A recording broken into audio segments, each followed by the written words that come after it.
you're building confidence in any dog, again, the breed and the functionality of the dog we'll get more specific to that in the future, but starting off, all you have to do is just give them a simple task on the leash to do something. The bottom line thing that we need to start doing is getting the dog to learn new things, because that'll help them progress mentally to say, okay, I'm a little bit more comfortable than I was 10 minutes ago. Good. Come. Good job, buddy. So that was good. I don't know if you saw that, but basically what he did is I said, Ranger, come. And he looked at Dad and said, do I have to? Right? And I said, let's go. And then all of a sudden he committed to me physically, and you saw that big jump. And then he wagged his tail and got really excited. I didn't see the tail wag, but I saw him come to you. Yeah. That's what we're looking for. So these little battles. So just like with people, if we show up to an event, we're alone and we don't know anybody, and then somebody who's in charge says, all right, everybody, I need you over here to do this. Then all of a sudden there's some sort of camaraderie there. And then immediately you feel more comfortable because you're doing something with other people you don't know. That's what I'm going to do with him. And so right now I'm going to ask, Ranger, come. So right there, it's, now watch what happens when Ranger, come. Good boy, good job, big man. There's my good boy. Ranger, come. Yes, good boy. Good. So my objective here is to eliminate the time duration that it takes for him to commit to me. So right now he's still thinking about it a little bit. So what I want him to do is not be apprehensive at all. I want him to just do it. That tells us that he's built confidence towards doing a new behavior, which is basically just coming to me, and a new person. Good boy. Good. Come on. Good. So see this freak out. So what I want to do is switch to a little prong collar. It's going to help all of that change really quickly. Come here. So see this fight here? This is what's making him nervous. Is I'm allowing him to do that.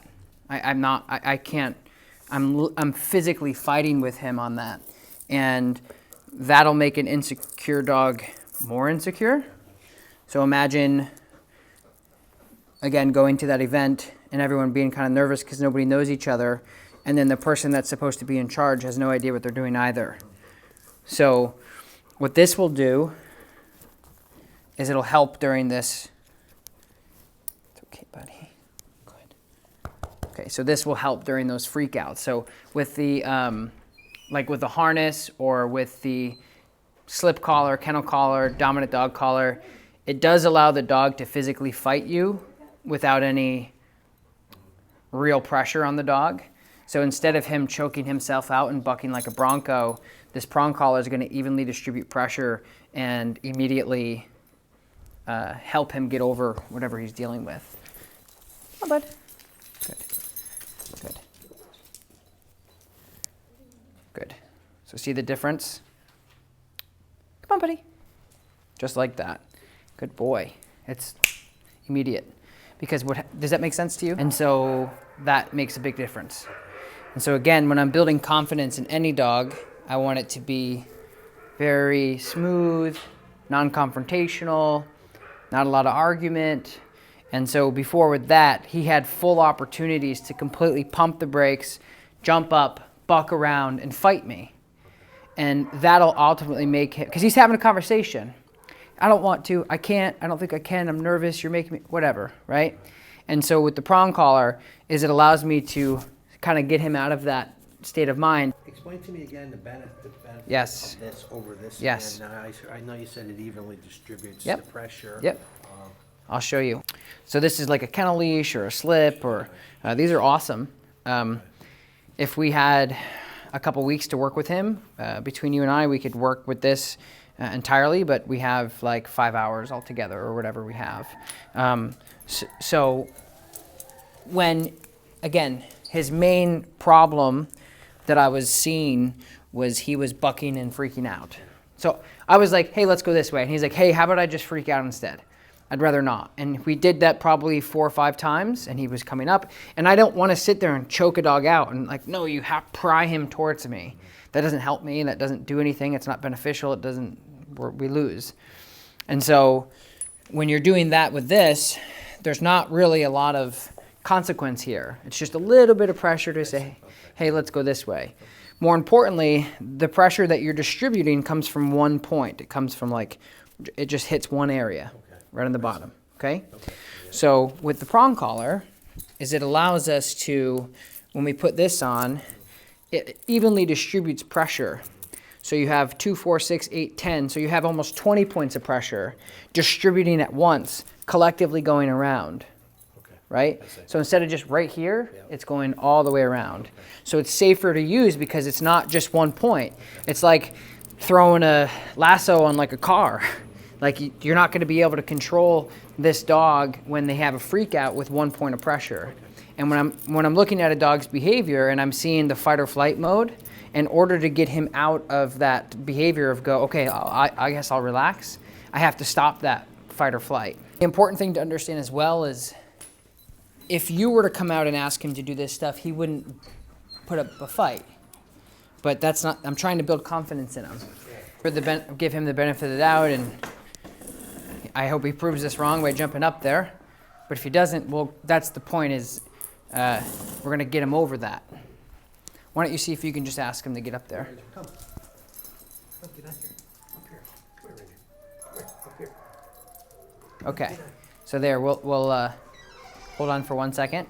We could force him on, of course, but I want, again, it's to build that confidence is to just make that, like if we force him on, it's not him building confidence. That's us, making him go.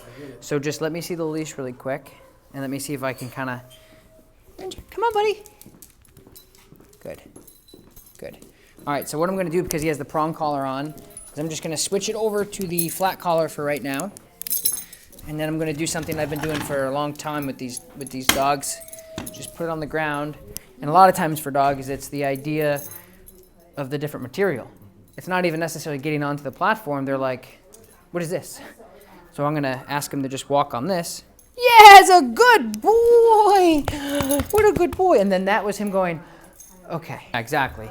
And those are the things you gotta help him get over. Good job, now we're cooking. Good, so now that we've gotten over the fear of the material, possibly even the color, I'm not sure. Now we'll flip it back over. What a good boy. Good job, buddy. You're alive, you've made it. So then you kind of just pop it back over nonchalantly. Yes, there it is, good boy. Good job, buddy. Good job. Let's go. And he did that voluntarily. I didn't. Angie, come on. Angie. Yes. Good. And then I kind of use my body to keep him here. So it's kind of like, good. Good. So now we have some sort of activity to do with him, and that creates that. So the training aspect of the confidence building will come later. Like we'll teach him what this is, which would be place. We'll teach him what the walking on the leash would be, which would be heel. But right now, I don't want to do too much. It's more about, again, the kid that's terrified to go to kindergarten, we're not going to put him in there and say, okay, learn your ABCs. We're going to say, okay, come in and have a snack first. So that's what we're doing is we're just teaching him like, this is where you got to be, and then eventually we'll start transferring in the obedience portions. All you're going to ask him to do is, Ranger, place.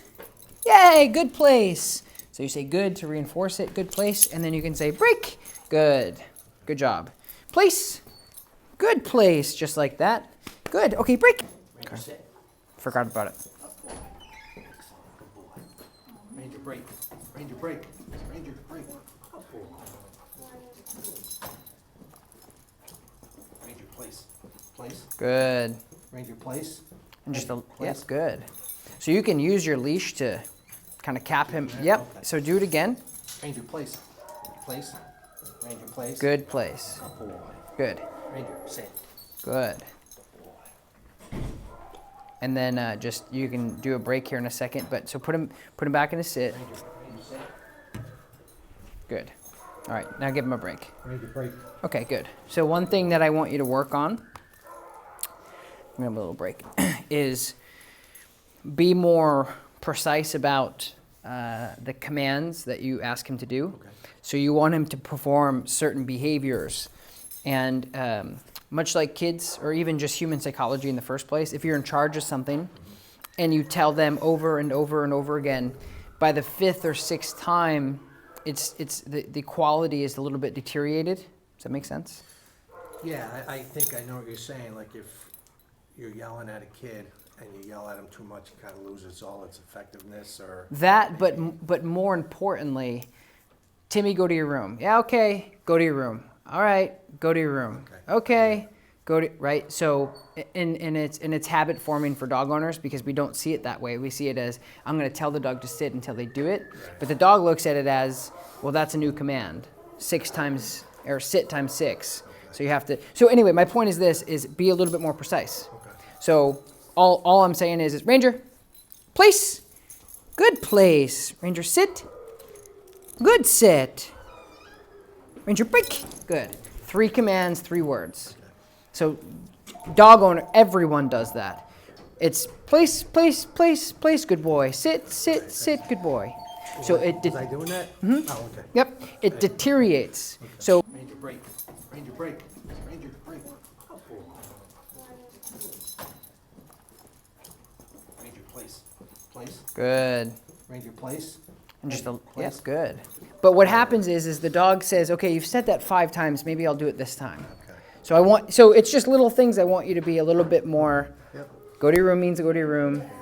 Make your bed means make your bed. Those types of things. You should, like, again, with parenting, you shouldn't have to say it. Pick up your mess. Pick up your mess. Well, if they don't do it the first time, then how much does it mean to them when you say it, right? They may wait for you to get really upset, or I hear anger in your voice. So not detrimental. However, it certainly will help your overall process. Try it. Ranger place. Good place. Good place. Good boy. Sit. Ranger sit. Good sit. Good. And then just hold that, and then break. Ranger break. Perfect. That was well done.